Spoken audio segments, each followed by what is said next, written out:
जय भीम, जय भारत, जय संविधान, जय मंडल। और आज एक महत्वपूर्ण लाइव जो एक बड़ा प्रकरण राजस्थान में जिसकी पूरे देश में चर्चा है, और देश में नहीं, मेरे जरिए पूरी दुनिया में के जो का मीडिया है उनके से मेरी इस विषय पे बात हुई। बहुत सारे लोग, विदेश में रहने वाले लोग भी जानना चाहते हैं कि आज भी भारत में इस तरह का भेदभाव, इस तरह का डिस्क्रिमिनेशन है, जिसमें एक नौजवान की गलती सिर्फ यह है कि वो मूछें रख लेता है, या फिर वो अच्छे कपड़े पहनता है, या फिर वो अपने तरीके से अपना जीवन जीना चाहता है। तो आज की लाइव की शुरुआत करते हुए बहुजन समाज में जन्मे सभी संतों, गुरुओं, महापुरुषों को नमन करते हुए करुणा के सागर तथागत गौतम बुद्ध, संत श्रोमणी सतगुरु रविदास जी महाराज, भगवान वाल्मीकि महाराज, गुरु नानक देव, संत कबीर और जो सामाजिक परिवर्तन के महापुरुष हुए हैं उनमें राष्ट्रपिता ज्योतिबा फूले, छत्रपति साहू जी महाराज, पेरियर रामास्वामी नायकर, प्यारेलाल यादव, विश्व रत्न बाबा साहब डॉक्टर भीमराव अंबेडकर, बाबू जगदेव प्रसाद कुशवाहा, जननायक कर्पूरी ठाकुर। एक जो नए नाम आप मुझसे सुनेंगे, जैसे महामना रामसूर वर्मा जी का तो मैं जिक्र करता हूँ, लेकिन हरि सिंह ठाकुर ये बंगाल से हैं। काशीराम साहब इनके बारे में बड़ा प्रचार करते थे, मैंने भी इनको बहुत स्टडी किया है अब। और शिक्षा के लिए, शोषित वर्ग के को एजुकेशन के लिए एक बड़ा काम इन्होंने किया है, इनके बेटे ने। तो इनको भी पढ़ना जरूरी है, महापुरुष हैं। मान्यवर साहब श्री काशीराम, मान्यवर दीना भाना वाल्मीकि साहब और अन्य जो महापुरुष समय समय पे जन्मे हैं, जिन्होंने इस देश की आज़ादी के लिए बलिदान दिया। आज एक आंदोलनकारी जननायक किरोड़ी लाल वैसला जी आज इस दुनिया में नहीं रहे।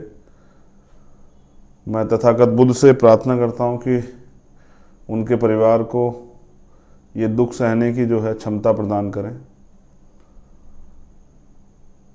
बड़ा कठिन है आंदोलन से नेता पैदा होना, और उस नेता का सुरक्षित रहना, और उस नेता के जरिए समाज के हितों की रक्षा होना। तो पाली में भाई जितेंद्र मेघवाल जी की हत्या हुई, और मैं खुद वहाँ गया था। पुलिस ने कार्रवाई की, कुछ जो लोग, जिन लोगों ने हत्या की थी उनको उठाया, हमारी कुछ मांगे भी थी। समाज में बड़ा आक्रोश है, क्योंकि जितेंद्र मेघवाल भाई जो हैं वो बड़े मिलनसार थे, तमाम लोगों में उनका सम्मान था, प्यार करते थे लोग उनसे। तो आज के लाइव में विशेष क्या है? पहली बात विशेष ये है कि जो मांगे थी वो नहीं मानी गई है। जो समाज ने मांगों की अपील की थी, उनको हमें शायद कमज़ोर आंक के उन मांगों को अस्वीकार किया गया, उन पर ध्यान नहीं दिया गया। जैसे हमारी मांग थी कि परिवार को मुआवजा दिया जाए, प्लस परिवार के एक व्यक्ति को सरकारी नौकरी दी जाए। वहाँ की कुछ बातें और आपसे शेयर करूँगा, लेकिन ये कोई बड़ी मांग नहीं थी और ये जायज़ मांग थी, क्योंकि जितेंद्र मेघवाल हत्या का जिम्मेदार नहीं था कि उस अधिकारी नहीं था कि उसकी हत्या की जाएगी। जब एक परिवार अपने बच्चे को पाल पोस के बड़ा करता है, उसके साथ उस परिवार के सपने होते हैं, और वो सपने सिर्फ वो लड़का या वो बेटी और बेटा नहीं देखता है, उसका परिवार भी देखता है। उसकी बहन, उसकी माँ, उसकी भाभी, उसके पिता, उसके ताऊ, उसके चाचा, सब लोगों के सपने होते हैं कि ये बेटा जिसको हमने पाल कर तैयार किया, सब लोगों से जुड़ा होता है। एक ज़िंदगी बड़ी लंबा समय होता है पैदा होने के बाद, और जब आप एक यंग नौजवान हो जाते हैं 24-25 साल के, 30 साल के, तो एक लंबा समय बीतता है, एक लगाव होता है। सब लोगों को ये विश्वास होता है कल ये आदमी तरक्की करके आगे बढ़ के हम लोगों के जीवन में बदलाव करेगा, और उस बदलाव को कोई सिर्फ किसी जातीय दम में या और किसी अन्य कारण से उसकी हत्या कर देता तो उस परिवार पे क्या बीतती है। हमारी जो मांगे थी वो जायज़ मांगे थी, क्योंकि किसी को अधिकार नहीं कि वो किसी की हत्या कर दे। और फिर सरकार यही है कि सरकार काम होता है कि पीड़ितों की सुनवाई करे। तो आंदोलन इंतजार करके सरकार के आंदोलन तय किया गया। आंदोलन 2 तारीख से शुरू होगा। एक जो इम्पोर्टेंट जानकारी मुझे देनी थी, क्योंकि राजस्थान के साथी भी जुड़ रहे हैं, सुन रहे हैं, तो मैं 2 तारीख से आंदोलन शुरू होगा साथियों, मैं 3 तारीख में आऊँगा। किन्हीं कारणों से मैं 2 तारीख में नहीं आ पा रहा हूँ। मैं 3 तारीख में सुबह वहाँ पहुँचूँगा। मैं आपसे अपील करता हूँ कि 2 तारीख को आप आंदोलन शुरू कर दें। और ये आंदोलन ऐसा नहीं है, अब हमने तय किया है कि अगर हम अपने परिवार को न्याय नहीं दिला पाए तो हमारे संघर्ष करने का कोई फायदा नहीं, तो हम लोग आके वहीं बैठेंगे। जिला मुख्यालय पे ये अनिश्चितकालीन आंदोलन चलेगा। 2 तारीख इसलिए तय की गई, रखा जाता तो ये 3 तारीख में, क्योंकि 2 अप्रैल एक ऐसा बड़ा दिन है, 2 अप्रैल 2018 को SC/ST एक्ट को बचाने के लिए एक बड़ा आंदोलन हुआ था देश में। और बहुजन समाज के जो नौजवान हैं, जो गुलामी स्वीकार नहीं करते हैं, जिन लोगों ने गुलामी को नकार दिया है, जो लोग स्वाभिमान सम्मान का जीवन जीना चाहते हैं और जो अधिकारों के साथ जीना चाहते हैं, अधिकारों से वंचित होकर नहीं, उन लोगों ने बड़े पैमाने पर भाग लिया और लगभग 17 से 18 नौजवान साथियों की जान गई। बड़ी संख्या में मध्य प्रदेश, उत्तर प्रदेश, पंजाब, उत्तराखंड, हरियाणा, राजस्थान, बड़े पैमाने पर आंदोलन हुआ। छत्तीसगढ़, ऐसा आंदोलन जो ना किसने देखा था ना सुना था। पहली बार शोषित वर्ग ने बताया कि वो अपने दम पे इस देश में भारत बंद बुला के बंद भी कर सकता है। और ये जो मनुवादी लोग हैं उनको ये पसंद नहीं आया। उन्होंने उस आंदोलन में हिंसा करा दी, क्योंकि हम तो मजबूर होकर निकले थे घरों से। बहुजन समाज के लोग तो मजबूर होकर निकले थे घरों से, खुशी से नहीं निकले थे, कोई सुनवाई नहीं हो रही थी। और इतना बड़ा आंदोलन था कि पहली बार ये तानाशाही केंद्र सरकार झुकी। सबसे पहले अगर कभी झुकी थी तो उसी आंदोलन पे झुकी थी। मैं जेल में था, राशुका मेरे ऊपर लगी हुई थी, और जब मैंने देखा कि निर्दोष लोगों पर झूठे मुकदमे लगा उनको जेल भेजा जा रहा है, तो मैंने ये समझा कि जेल से मैं कर क्या सकता हूँ, बेबस आदमी क्या कर सकता है जेल के अंदर से। तो मैंने एक पत्र लिखा इच्छा मृत्यु का, महामहिम राष्ट्रपति जी के नाम। फिर मेरे साथियों ने मुझे समझाया कि नहीं, वो भी चाहते हैं कि आप लोग मर जाएं और आप भी चाहते हैं कि मर जाएं, तो ठीक है, उनका तो कांटा निकल जाएगा। तो इच्छा मृत्यु से कुछ नहीं होगा, आप लड़िए। जेल से भी लड़ना चाहते हैं तो भगत सिंह के तरीके से लड़िए। तो मैंने जेल में भूख हड़ताल शुरू की और 6 अप्रैल से 13 अप्रैल तक मैं भूख हड़ताल पर रहा। लेकिन सरकार और सिस्टम के लोग कहते रहे कि वो तो खाना खा रहे हैं, तो तीनों टाइम खाना खा रहे हैं, 3 सब्जी खा रहे हैं, 2 सब्जी। मैं अखबार का भी कोई पढ़ा करता था तो मुझे बड़ी हंसी आया करती, किस तरह से किसी के संघर्ष का मजाक उड़ाया जाता है। प्रशासन ने मेरी मुलाकात बंद कर दी। एक दिन माँ मिलने के लिए आई जेल, और वो जूस लेके आई, तो मैंने मुलाकात बंद थी, फिर भी मीडिया के लोग आए तो सरकार को लगा, मतलब प्रशासन को, कि अगर आज आमने सामने पे इनकी माँ नहीं जा पाएगी तो सवाल खड़ा होगा। तो माँ ही वो जूस और कुछ मिठाई लेके आई, तो मैंने उनको मना कर दिया कि देखिए माँ, अगर आज मैं ये मुझे कोई नहीं देख रहा है जेल के अंदर कि मैं अपनी तन्हाई में क्या कर रहा हूँ, क्योंकि मैं तन्हाई में रहता था अकेला सोना बहने। एक रात जब मैं सुबह होती थी तो मैं सोचता कि वो दिन आएगा जब मैं यहाँ से निकल के, और इसलिए काम करूँगा किसी और के साथ ये अन्याय ना हो, और अपने भाइयों को जागरूक करने का काम करूँगा।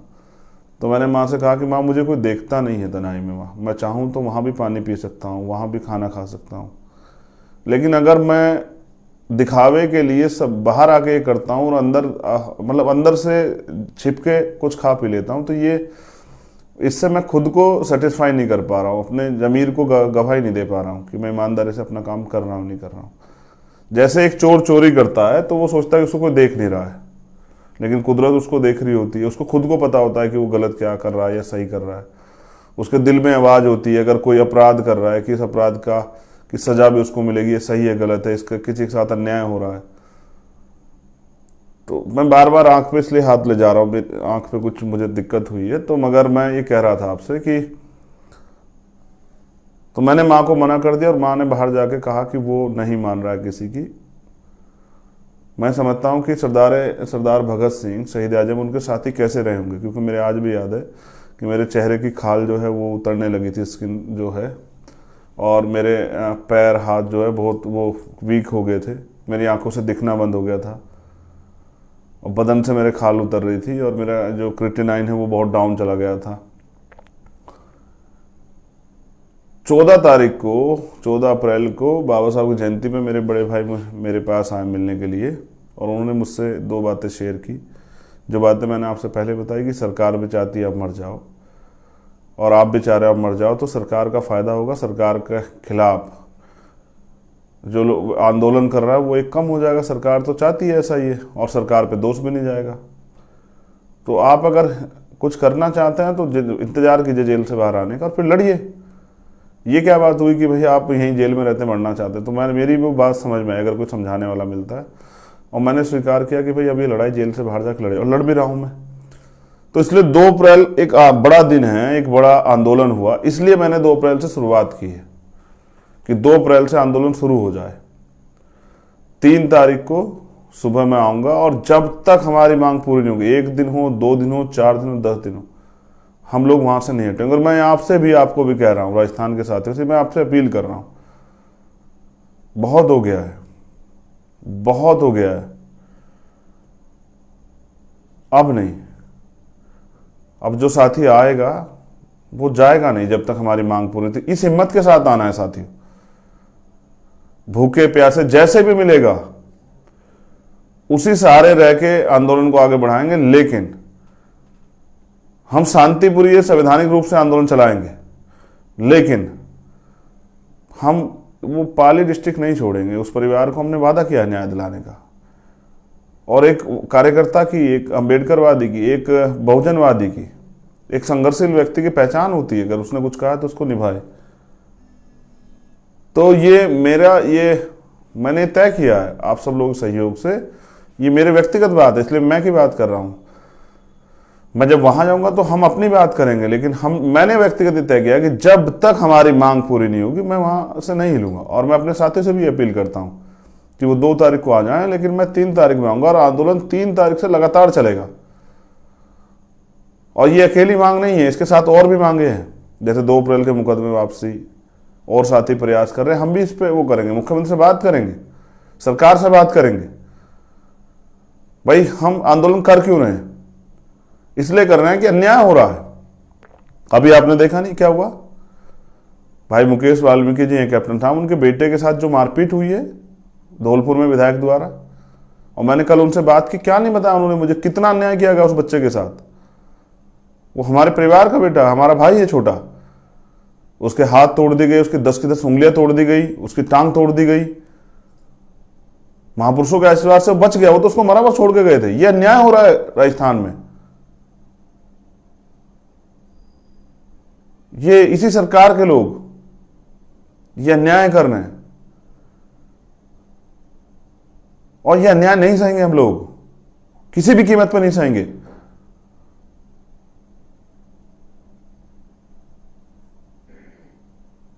इसलिए मैंने ये सोचा कि ये बात आपकी जानकारी में होनी चाहिए, क्योंकि मैं अकेला व्यक्ति हूं और मेरे पास काम सारे हैं, मुझे सभी काम करने पड़ते हैं। तो मैंने 3 तारीख में मुझे आना है, मैंने 2 तारीख में साथियों से कहा कि बड़ा दिन है, जैसे हम महापुरुषों की जयंती मनाते हैं उस दिन भी 2 अप्रैल इतिहास में लिखा गया, दर्ज हो गया 2 अप्रैल। कोई भी मिटाने का प्रयास नहीं मिट सकता है। एक तरफ हमारे लिए शहीदी दिवस भी है, एक तरफ हमारे लिए वो शौर्य दिवस भी है। हमारे शहीदों ने बलिदान दिया है और उन्होंने शौर्य गाथा लिखी है कि हम भारत को अपने बल से बंद कर सकते हैं, भारत बंद करके दिखा सकते हैं। ये है 2 अप्रैल, इसलिए 2 अप्रैल से आंदोलन शुरुआत होगी। और मेरी आपसे अपील है कि साथियों पहुंचना है, अगर आप इस गुलामी से मुक्ति चाहते हैं, जो अन्याय पाली में हो रहा है, जो मैंने आपको उस दिन बताया, और हम तो और मांगे हैं, हमारी अन्याय एट्रोसिटी तो होती रहेंगी, लेकिन ये तो बंद होनी चाहिए। लेकिन इसके अलावा भी शोषित वर्ग के लोग, वंचित वर्ग के लोग आगे कैसे बढ़े, उनको तरक्की के रास्ते कैसे मिलेंगे, इस पर भी बात करनी पड़ेगी मुख्यमंत्री को। भाई मुझे एक बात की जानकारी वहां लगी कि उस गांव में या उसके आसपास के गांव में अगर अन्याय हो रहा है उसका सबसे बड़ा कारण क्या है? एक जो सबसे बड़ा कारण है वो ये है कि मजबूरी में, आजाद भारत में 70 साल की आजादी होगी, मजबूरी में हमारे लोगों को ताकतवर लोग क्या काम करना पड़ता है, क्योंकि एक जमीन नहीं है, कोई रोजगार नहीं है। देखो भाई, भाइयों के साथ कुछ होता है तो एक बार को मैं थोड़ा सा ही सोच लेता हूं कि भाई अभी हमारे लोग ताकतवर नहीं, लेकिन बहनों का अपमान ये नहीं बर्दाश्त हो सकता है। हमने अपने महापुरुषों को पढ़ा और हमारे महापुरुषों ने यही सिखाया। और फिर उस जवानी का क्या फायदा जिस जवानी में आप अपने समाज के हितों की रक्षा, अपने देश के हितों की रक्षा, अपने देश की असल जो है ताकत उसको ना दिखा पाओ। मैं भी घटनाओं पे जाने पे ज्यादा भरोसा नहीं रखता हूं, लेकिन जब अन्याय हो और अन्याय की पराकाष्ठा लिखी जाए, अन्याय की पीड़ा इतनी हो कि आपका शरीर जो है खौल उठे दर्द से, आपका लहू उबाल मारने लगे। और अभी आपने देखा नहीं क्या हुआ, कल एक पंचायत होती है, हजारों लोग इकट्ठे होते हैं और किस तरह की भाषा का प्रयोग करते हैं। कोई कहता है चंद्रशेखर की हत्या कर देंगे, कोई कहता है उसको घुसने कैसे दिया। भाई ये आजाद भारत है, ये मेरा भी देश है और हवा आजाद को किसी की परमिशन की जरूरत नहीं है सर। ये मैं एक वकील भी, अपने अधिकार भी जानता हूं और लाखों लोगों का नेतृत्व करता हूं। जिसने अपराध किया अगर उसके पक्ष में कोई खड़ा होता तो वो भी अपराधी। और कीजिए पूरा, मैं तो कह रहा हूं आपको पूरे जोड़ लगाइए, बचा के दिखाइए उनको फांसी होगी, हम लोग लड़ेंगे। तो इसलिए क्योंकि मैं अपनी बहनों से, जितेंद्र मेघवाल की 4 बहनें, मैं जब 4 बहनों से मिला तो उनसे वादा करके कि रोना मत, जब तक मेरे शरीर में लहू का एक आखिरी कतरा तब तक रोना मत मेरी बहनों। मेरा वादा है कि आपको न्याय मिलेगा। और न्याय सिर्फ जितेंद्र मेघवाल को न्याय के साथ साथ वो जो गुलामी सदियों से वहां चली उससे भी न्याय मिलेगा। इसलिए मैं 3 तारीख में आऊंगा। आपसे मेरा अनुरोध है कि 2 तारीख को आंदोलन शुरू कर दें और इस दमखम के साथ आए कि अब हम तभी लौटेंगे जब हमारी मांगे पूरी होंगी।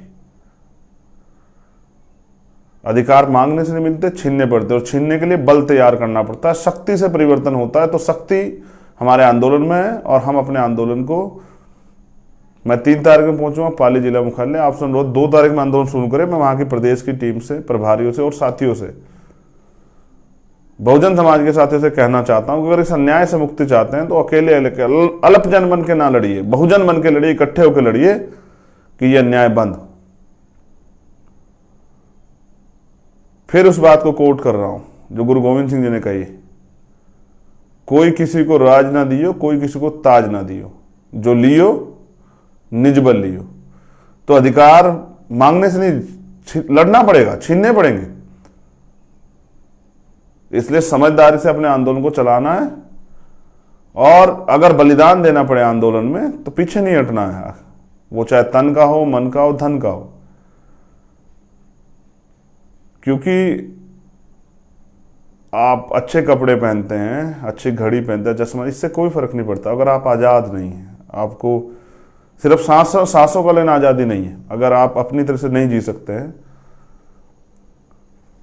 अपनी चीजों का जो आप चाहते हैं उन सपनों को पूरा नहीं कर सकते, तो ये गुलामी है। इसलिए मैं आपसे अपील करता हूं, आपका भाई चंद्रशेखर आजाद, 3 तारीख में आपसे मुलाकात होगी पाली हेडक्वार्टर पे और आंदोलन चलेगा। और आंदोलन तब तक चलेगा जब तक हमारी मांगे नहीं पूरी होती। इसलिए मैं आपसे अपील करता हूं कि आप सब लोग भी जुटे और एक मजबूत आंदोलन पाली से शुरू हो और उस आंदोलन के जरिए जो अन्याय हो रहा है पूरे उसमें राजस्थान में, ये पूरी दुनिया को पता लगना चाहिए कि कितना अन्याय और किस तरह का अन्याय, अन्याय की भी सीमा से भी नीचे जो अन्याय उसको कहा जाए, या अन्याय की पराकाष्ठा उसको कही जाए। कुछ तो ये भी बताया गया कि जो लोग जितेंद्र मेघवाल को न्याय दिलाने आए, उनके गांव में सामंतियों ने, ताकतवर लोगों ने उन लोगों का बहिष्कार कर दिया। यह है राजस्थान। अब बात करते हैं जातिवाद की। इनको लगता है कि भाई पंचायत करेंगे तो चंद्रशेखर डर जाएगा। इससे भी बड़ी पंचायत होगी, आप देखना पाली में। उससे भी बड़ी बात, जब जाति के नाम पे तुम अन्याय करते हो तब कुछ नहीं होता है, और अगर हम अपने हितों की रक्षा के लिए खड़े होते हैं तो तकलीफ होती है। करते क्यों ऐसा फिर? ये 1950 से पहला भारत नहीं है, ये आजाद भारत है। बाबा साहब के संविधान ने हमें बराबर की ताकत दी है, और इस अन्याय के खिलाफ लड़ना हमारे महापुरुषों ने, रहबरों ने हमें सिखाया है। तो पाली में आंदोलन शुरू होगा, 3 तारीख को मैं पहुंचूंगा, ये जानकारी थी। और वो आंदोलन तब तक चलेगा जब तक हमारी मांगें नहीं पूरी होती। जय भीम, जय भारत, जय मंडल, जय संविधान। आप सभी के लिए मंगल कामनाएं। और फिर आपसे कह रहा हूं, अगर आप सोचते हैं कि कोई आके आपकी किस्मत बदलेगा तो ये आपकी गलतफहमी है। अपने हिस्से की लड़ाई लड़नी पड़ेगी और उसके लिए मैदान में उतरना पड़ेगा। मुझे विश्वास है कि आप राजस्थान में इस मेरा और इस आंदोलन का मान रखेंगे, और आप ये बताएंगे कि हम यहाँ गुलाम और गुलामी का जीवन जीने के लिए पैदा नहीं हुए, सम्मान स्वाभिमान से जीने के लिए और अधिकारों के साथ जीने के लिए पैदा हुए हैं।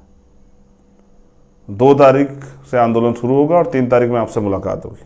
जय भीम, जय मंडल, जय भारत, जय संविधान।